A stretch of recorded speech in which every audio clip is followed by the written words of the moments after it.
It's called Embracing Piss. So far, this campaign has seen Morrison oversee production of ScoMo's Strong Economy Ale, pull schooners on Anzac Day, pop into the Lark Distillery to give things a right nudge, and he also hit up a winery yesterday. I just know what I like. Similarly, Albanese has had this American-style corn ale named after him, and yesterday he popped into Tassie's Bogues Brewery for a pour. Look at that. And a slurp. Cheers. Not to be outdone, One Nation's campaign is part funded by sales of this delightful pineapple parfait gin. I'm telling you now, once we've finished the 5,000 sales, there's no more. That's it. Only $99. So, why do pollies feel the need to be girt by grog? There are 3 reasons why politicians love a photo opportunity with booze. First, there's a beautiful backdrop in a distillery or a vineyard or barrels in a winery. It looks great. Secondly, there are lots of blokes in high vis who might come and vote for you. Hello.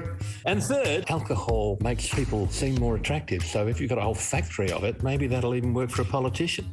Australian pollies infamously love hitting the sauce. Malcolm Fraser was found without his Dax in a Memphis hotel foyer. Kevin Rudd got ripped and wound up in a New York strip club. Tony Abbott missed a crucial vote in Parliament after quaffing at least 2 bottles of vino. And Bob Hawke had an affinity for the amber fluid too, so I'm told.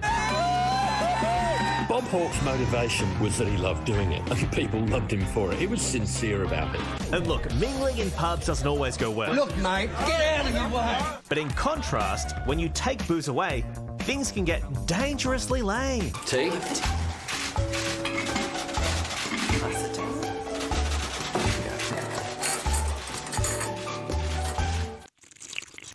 So, does their hard-earned thirst deserve a big political cheer? I think most Australians enjoy a drink, and as long as they do it responsibly, they'll be fine. And a toast to democracy. Cheers, everyone.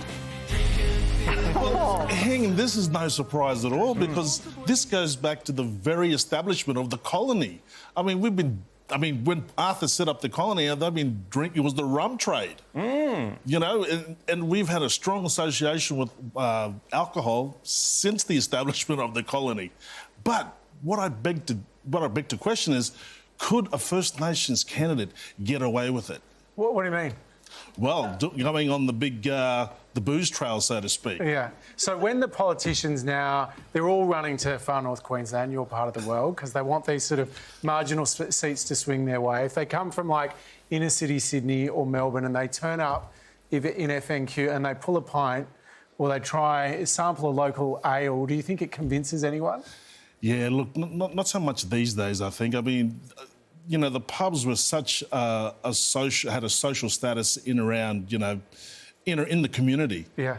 But I guess we see straight through that stuff, you know. We should also mention that the project does encourage the responsible consumption of alcohol.